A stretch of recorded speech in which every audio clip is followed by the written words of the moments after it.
Now we're recording, so I can get back to you.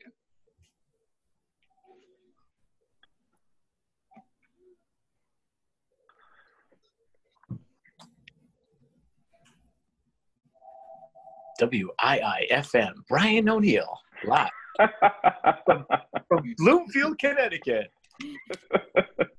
Welcome, boys and girls, to the Fidelco.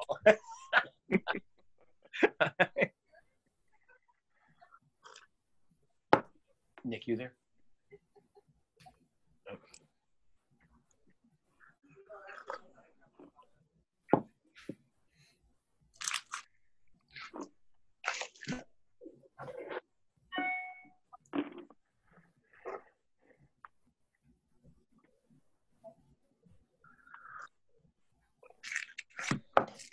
So, Bryant, you should see all your buttons now where you can mute and unmute. Okay. Yeah. And then mute all. And then when you unmute, just make sure you highlight over someone, hover over someone's name and just unmute the one person if they have a question and not unmute all. Where's the mute all?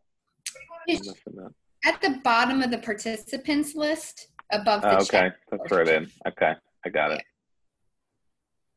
I was on a Zoom yesterday, 490 people across the country. Oh my goodness. It was like it was a zoo. It was a zoo. It was you know, should we open pools, parks, playgrounds, and concerts across the country? You know, it's crazy. No answers came out of it, though. All right, so we do have some guests joining us, so we will be starting shortly. Okay.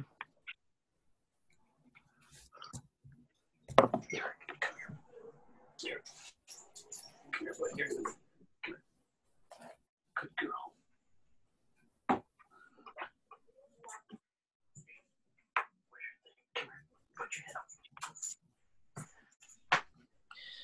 I'll show Lyric too at some point if they want to see her. Oh, I'm sure they'd love to. Yeah. She's laying down here thinking she's going to get treats.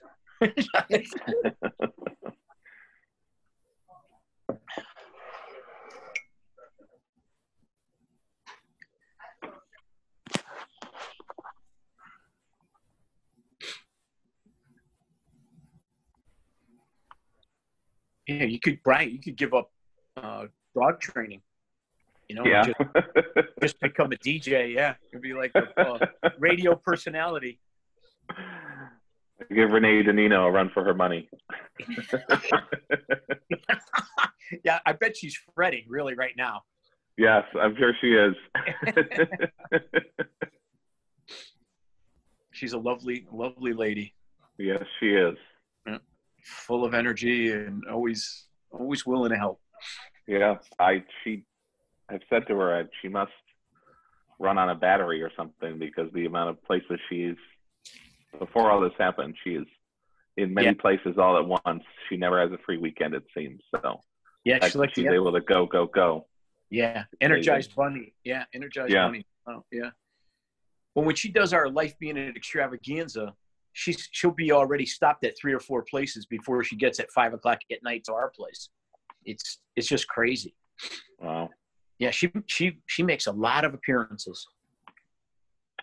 Yeah. She's a former Newingtonite, and her mom Sandy was really full of energy too. She slowed down a little bit, but doing well.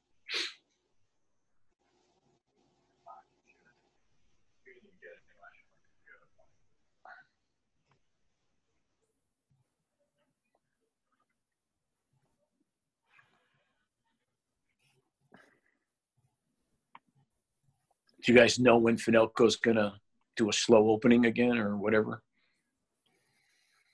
It's still plans are in the works, but nothing official yet. So yeah, everybody's up in the air, right? Yep. Looks like some more people are joining. So welcome everyone. Come on in. We'll just start in just a couple more minutes. Give a chance for everyone to get in here. Kona's camera shy, it looks like, Melanie.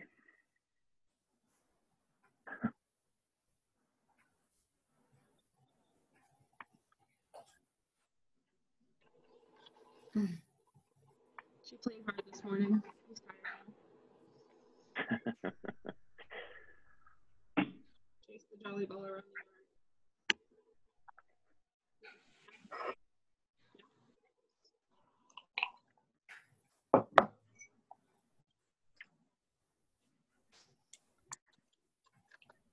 Like, I'm not gonna move.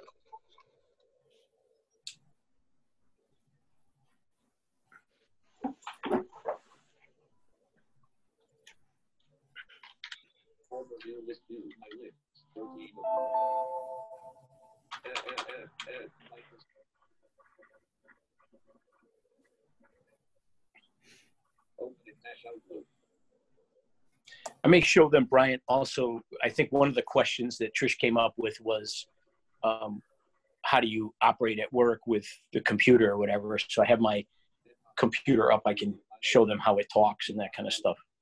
Okay. If you want to. You know, listen, I'll do whatever you want to do. So just lead me down a path. Yeah. Will do.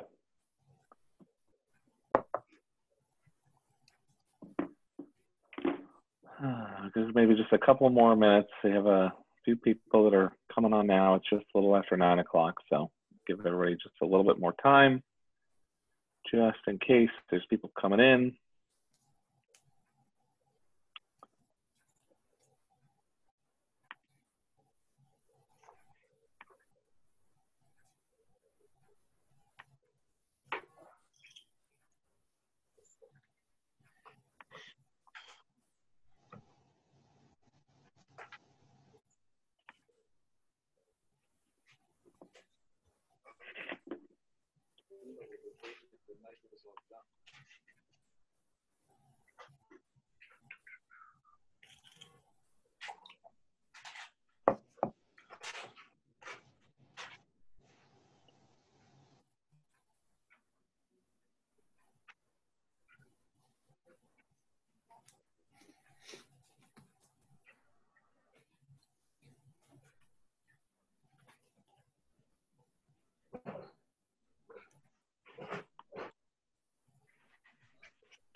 How many people do you have now, Bryant? Total participants are about 11. We have solely some just streaming in, so we'll give it a couple more seconds and then we'll get started.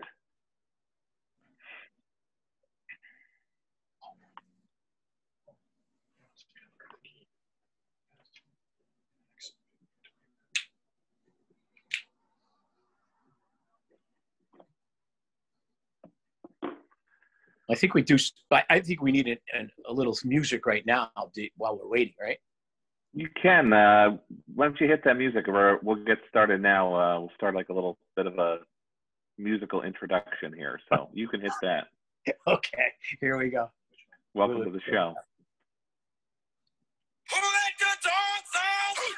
Who let the dogs out? Who let the dogs out? Who let the dogs out? All right. Awesome. Great. All right. Well, welcome everyone to our virtual dog days, day 4. My name is Bryant. I'm one of the trainer instructors with Fidelco Guide Dog Foundation. Joining me today is Bill DeMaio. Bill is a long-standing Fidelco client on his second guide dog, who he will tell you more about her as we go along here. It's going to be a open-ended, ask questions about guide dogs, and for someone who has a guide dog, what life is like. So you can raise your hand or do it in the chat, and I will ask it to Bill, or you can just ask it directly to him when I unmute you. Just go ahead and raise your hand when you have a question. So without further ado, Bill, you can take it away and talk a little bit about yourself and what you do and how life is like living with a guide dog. Well, thanks, Bryant, for having me, and thank you, Fidelco, for having me, and also all the good work you do for people that are blind all over the North America. We're very appreciative of that. I'm a a 61-year-old man who has retinitis pigmentosa. It's a big word, but it's a slow blinding disease. It kicked in when I was about 30 years old. I gave up my driver's license at 30, and then every year it gets worse and worse. And we're to a point now where it's I see light and dark, basically.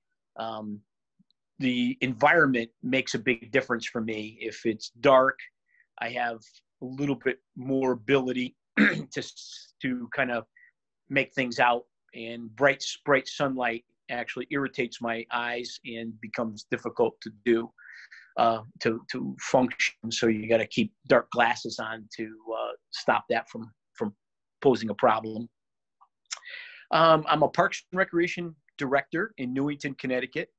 I started in Rocky Hill, went to Newington, then I went to New Britain for 31 years, retired for a week and came back to work in Newington. And in July, it'll be 5 years. I can't even believe it.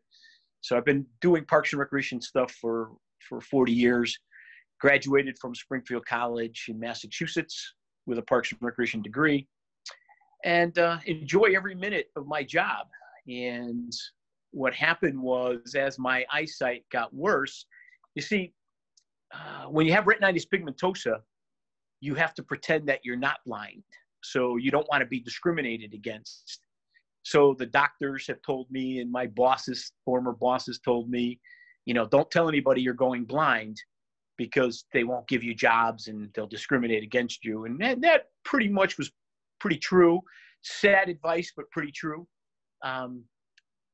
So I went all the way up to 53 years of age. And at 53 years of age, it just got unsafe. And it became such a problem that I thought I had to do something about it. And I figured, you know what, in this stage of my life, my friends, my employment, whatever the case may be, if they don't like me and they know I'm blind, tough luck. So Services for the Blind, big shout out for them, for the state of Connecticut, taught me how to use a cane, because you need to have mobility skills, orientation and mobility skills before you get a guide dog. And then my goal was to get a dog, because I was very athletic and I like to walk fast, and the cane wasn't doing it for me. Nothing against people that use canes. I totally understand. You don't have to brush a cane. You don't have to take a cane to the vet. You don't have to feed a cane. You can fold the cane up. But with a guide dog, it's just given me so much freedom and independence that it's just incredible. And it's changed my life for the better. So very, very pleased. So I was fortunate enough to get Fidelco, got me my first guide dog, Isaac, big boy, 89 pounds, stealth. He's really just a wonderful dog. And I have to shout out for my daughter, Laura DeMaio Roy. She was the trainer. That was her first six dogs, or first string of dogs that she trained from Fidelco. Isaac ended up being one of hers, and it was given to me. So it was really a blessing.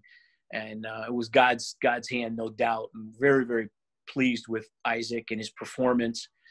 And then, fast forward 8 years, his hips, German Shepherds oftentimes have bad hips as they get older, just like all of us, I guess. And had to make the decision to retire Isaac and get a new dog. And I got a beautiful dog, Lyric. She's a little princess. So I got the king and I got the princess. And I was lucky enough. I own my own home and have a wife that loves animals and is very supportive, Susan. Big shout out to her, because without her, we probably couldn't make this whole thing work. But Fidelco was nice enough to allow me to keep Isaac. And oftentimes blind people that live in apartments, they can't keep a second dog because landlords don't allow pets. Guide dogs are service animals, and they're allowed everywhere in public entities. There's a whole big law about the ADA, Americans with Disabilities Act, that's signed into effect July 26, 1990 by President Bush. I just so happen to be the president of the ADA Connecticut Coalition. So I studied the ADA laws inside and out and certified by the University of Missouri as an ADA coordinator, one of 800 people in the country. So I'm going to stop there. That's a lot of mouthful, a lot of talking. So Bryant, maybe they have some questions and I'd be happy to answer any, or I could expand upon something else. Sure thing, Bill. Yeah. So if anybody has a question, you can raise your hand or put it in the chat, and I'll go ahead and pass it along. Nobody with any questions at all whatsoever? No questions. No. Let's see. Well, let me ask them. I have a question for them. What's that? What's a witch's favorite class in school? Does anybody know? They have to raise their hand, right? Yeah, I don't see anybody raising any hands. No one wants to jump at the chance. All right. The answer is spelling. Oh boy. That's rough. But I'm the rim shot there, Bill. All right. How has Isaac and Lyric basically changed your life? Pardon me, Bryant. What'd you say? How has Isaac and Lyric changed your life? Oh, just unbelievable. Okay, so the dogs, both dogs, are just absolutely wonderful. They have eyes and can see, and they can get me places safely and independently, right?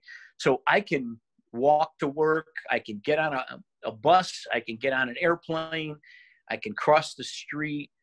All the things that say a cane. You know, a cane doesn't give you that feedback.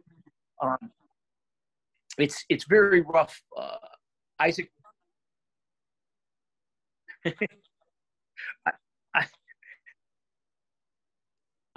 So if someone's asking, my phone is talking because I have this Siri that talks, but Isaac is going to be 11 years old in September. If that's the question, I can answer. It's interesting because the dogs give you, I don't have to have human beings helping me anymore, right? So I have freedom and independence. I can do what I want to do. I can walk where I want to go. I can go into any restaurants. I can get a cup of coffee. Just wonderful. Like I went to I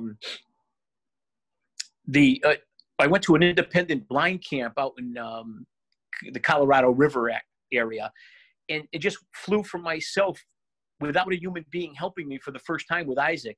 And it was so liberating. It was just felt so good to spend a week just doing adventure camps and bungee cord jumping and bike riding and all kinds of karate stuff and caving and spelunking and windsurfing and sailing and everything. I did all kinds of fun things, and Isaac gave me the opportunity to do that. Lyric and I just came back from Florida twice. We went to the St. Petersburg area, and we're planning on another trip. We were supposed to be in Missouri at an ADA conference, but they just canceled it because of the coronavirus. But Lyric is spot on. They're both dogs are very, very intelligent, very smart. They know so much. Just an incredible thing. So how they changed my life, giving me freedom and independence and giving me the opportunity to stay working.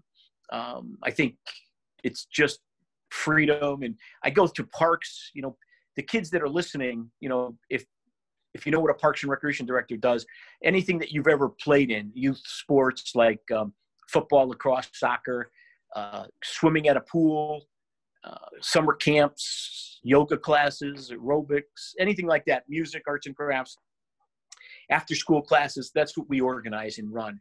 And I build playgrounds and I build baseball fields and soccer fields and all kinds of fun things. So Lyric takes me all through the park system. She drives on a golf cart with me. She jumps in a pickup truck. She's plowed snow in the winter in a big giant plow truck. So she does. Lyric and Isaac have done almost everything with me. They do fireworks. They help light the first firework, and then we run and take off. So we've done some fun things together, and I'm just thrilled to death. And so Emma has asked 2 questions. One is, how old is Lyric? Okay, Lyric's 3 and will be in June. Will be turning 4 years old. And then I think she was saying, what is your job? Which I think you just obviously went into a little bit of detail about Parks and Recreation and what you do. So. Yeah, I do a variety of things, basketball leagues we do. And I'm also in charge of cemeteries. It's kind of weird, but we are in charge of 3 cemeteries. So we bury people every other day, really, 150 burials a year. And then in the park system, we take care of all the school grounds. We cut the grass. We line the fields for every sport. We take care of all the firehouses, the senior and disabled center, the library. We cut down trees. We trim trees. We cut grass. We line fields. We fertilize. And we plow snow and sand when it's icy. So we do quite a bit of, variety of things for the town. Great. Someone asked, it just says iPhone, so I'm sorry, I don't know. There's no name listed, but it says, has COVID changed anything for you? And I'm assuming in terms of how you get around with Lyric or your work or anything like that? Yeah, I mean, COVID's changed the world, certainly. And I don't think I'm any different as a blind person than a person that can see. We're a little bit more careful getting in cars with people, with strangers and things like that. Sometimes we use masks when we're, have to be with people within 6 feet, but we try to do the social distancing. We stay outside a lot.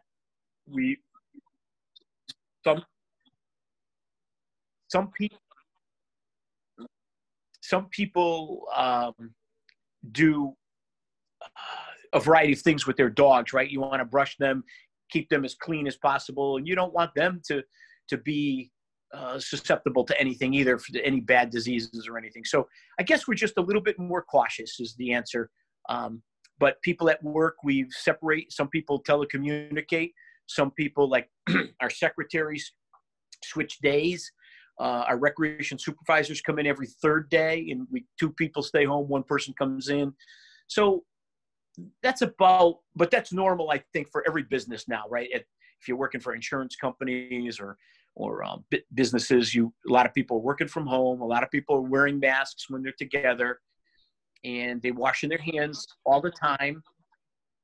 And we wash hands and we use alcohol mixtures and clean ourselves all the time. Great. Question asking, is Isaac afraid of cats? Oh, no. Isaac is a hunter. I don't know how you say this, but Lyric and Isaac, when you take them off harness, this is kind of surprising to a lot of people. They become regular dogs. I mean, and they have a little bit of wolf in them. And if there's rabbits in the backyard or chipmunks or birds, and I hate to say this, even skunks, because they're not that smart a dog, they chase them and they go after them pretty hard, pretty heavy. So I always warn the animals, you shouldn't come in our backyard, because unless you have a way out, we have a fenced in area.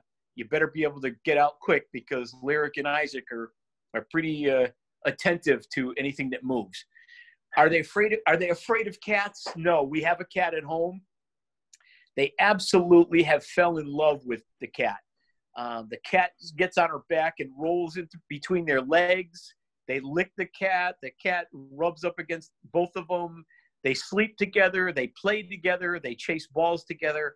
We have a rag doll, so it's kind of like it has a lot of features of a dog, this cat. But not afraid at all of cats, and actually love our cat.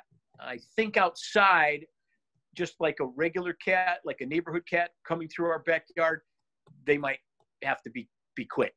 They'd have to be fast. Isaac's a hunter. He takes off and he'll go after things. Awesome. All right, Trisha has a question. I'll let her answer or ask it. If I can unmute her. Unmute. She's still muted. There you go. Now you're unmuted. Okay. Do our guide dogs always working, or do they get a chance to play? Say it one more time. My phone was talking with a question. Go ahead. Do they play? Is that what's the question, Trish? Yeah. Are they always working, or do they have a chance to play? Okay, so both.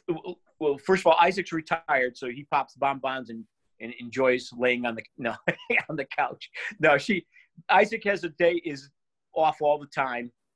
Lyric is working when I'm working, and I work a lot of hours. But when I get home, I take the harness off her, and she becomes the pet dog. So when she's in a harness, she's working.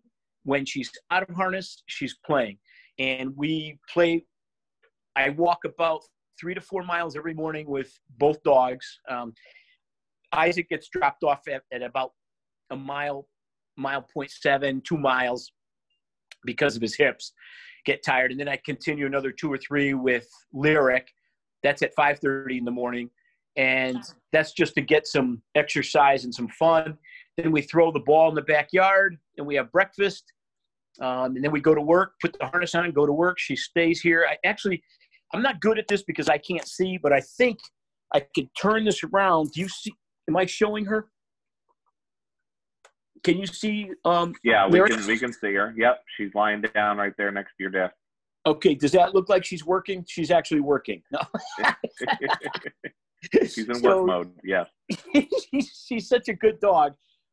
She just hangs out, and when I go to a meeting, she comes up and goes to a meeting. When I go to the town council, I go to the town council meeting. She comes. When I go to the park to go look at a playground, she'll come, and get in the truck and go with us. Someone else drives, of course, and then we go to visit different things. So skateboard parks. She gets, actually Lyric is mesmerized by the skate park. She would love to go up the ramps of a skateboard park. For some reason, she finds them to be very interesting. She does. The first week we got her, Eric Gardell was her trainer or placement specialist. And we forgot that we didn't train her with geese. So she was on a golf cart with Eric and I. And holy cow, I had to hold on to her. She was going to fly after a whole bunch of geese in the park. So that was pretty funny. But all in all, she does pretty good now. And we have a command called Leave It. And she now leaves the geese. But if she was off harness, she would like it very much to go after the geese. Great. Now that you've had a boy and a girl dog, do you have a preference, whether you have a male or a female? Well, Fidelco tells me and warns me not to compare the two dogs. So they give you an opposite type dog. So I had a big giant male. I got a small little girl now. Isaac was slower. Lyric is as fast as lightning. So I think they give it to you on purpose so that everyone tells me in my blind community of friends, they tell me that the second dog is the hardest dog to get because you don't want to compare them because you only remember all the good things that Isaac did. You forgot that the first year of training and the first year of getting to know each other was just as rough as the first year having your second dog. So I'm going to pass on that answer. Okay. That's the best bet, I'm sure. Yeah.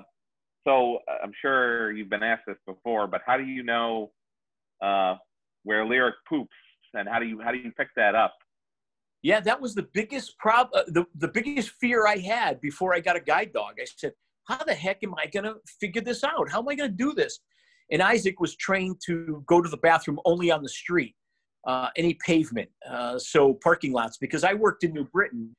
And in New Britain, there wasn't a lot of grass. There was a lot of office space and a lot of downtown stuff. So what happens is you take the harness off the dog in an area that you're prepared to have them go to the bathroom. You extend the leash to 4 feet, and that's on the dog already. It's folded in half, so you undo it to 4 feet.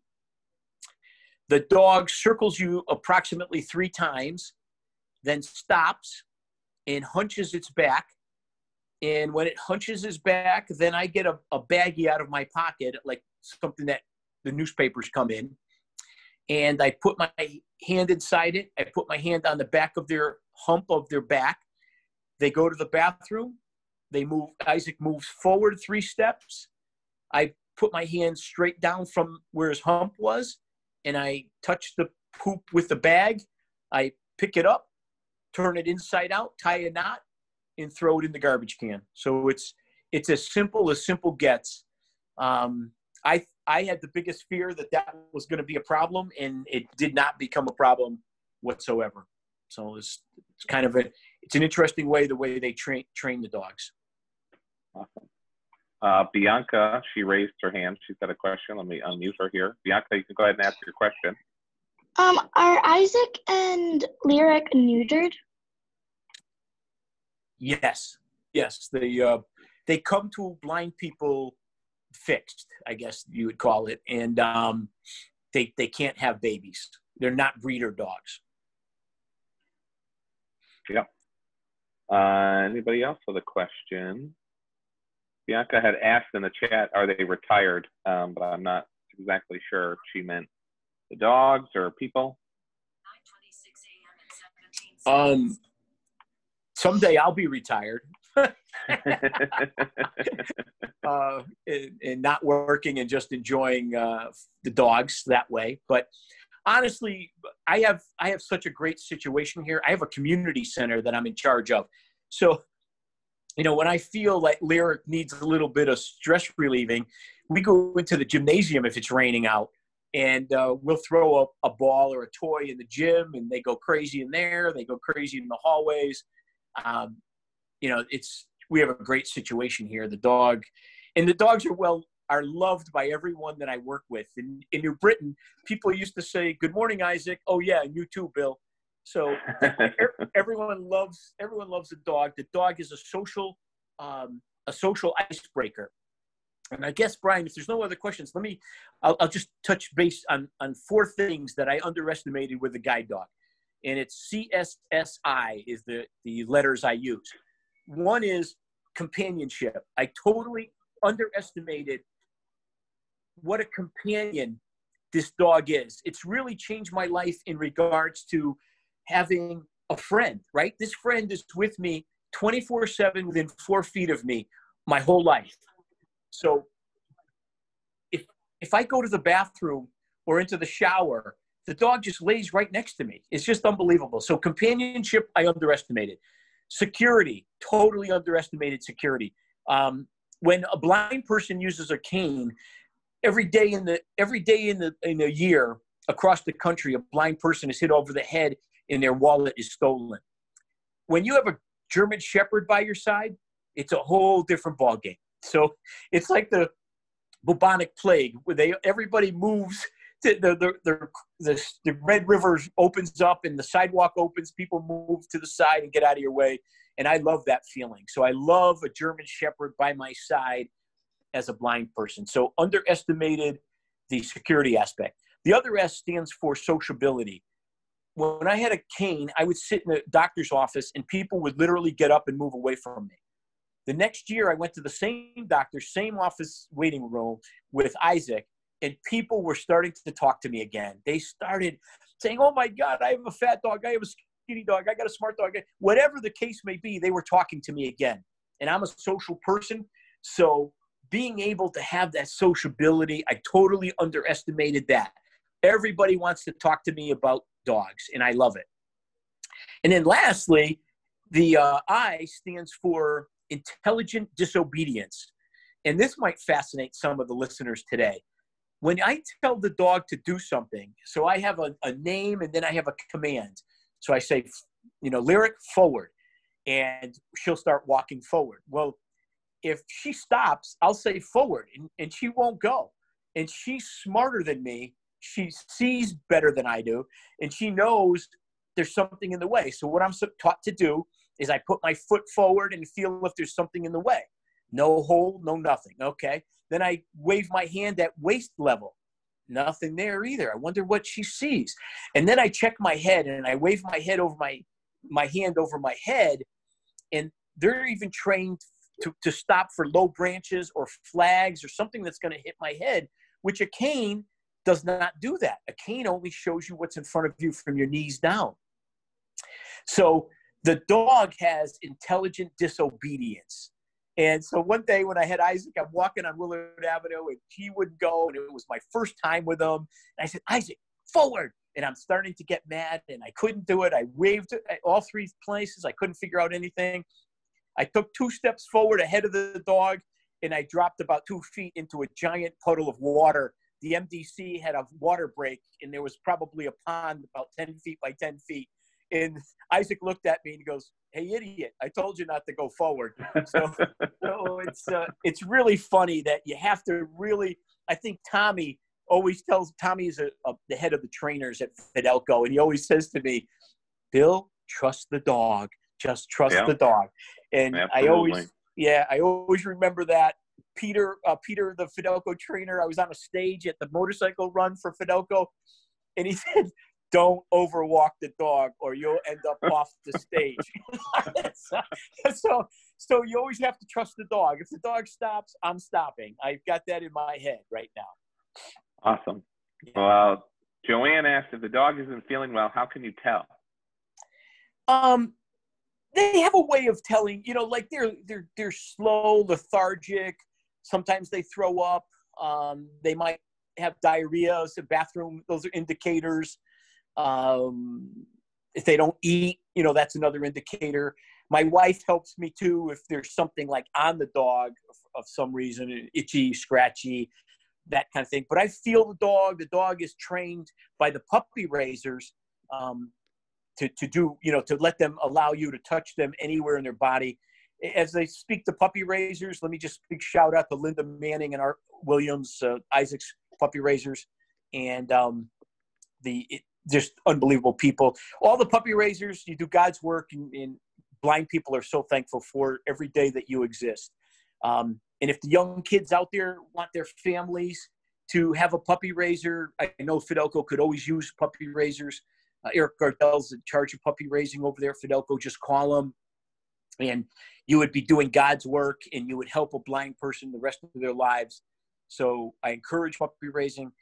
Also, I thought about this, Bryant, is like with school out and summer camps maybe not existing, if the kids have a lot of time this summer, maybe they can have a lemonade stand, or maybe they can do a car wash in honor of Fidelco and raise money and donate it to Fidelco so that you guys can buy food for the puppies, or you can pay for vet bills, or whatever it might be. So, kids out there listening, if you could raise money for Fidelco and have a car wash, a lemonade stand, make brownies and sell them in your neighborhood, I think that would go a long way, and it would certainly help Fidelco and help blind people all over North America. Yeah, absolutely. Well, it looks like that's all the time we have for today, but thank you everyone for joining us. Bill, thank you for being here and sharing a little bit about yourself and your guide dogs and what life is like being blind. And thank you everyone. Join us tomorrow, 9 a.m. Cow Dog Yoga. You don't have to necessarily have a dog, but you can have your dog or not, but come join us here for virtual dog days at 9 a.m. with Cow Dog Yoga. Bye. Thank you, Brian. Thank you, Fidelco. Thank you.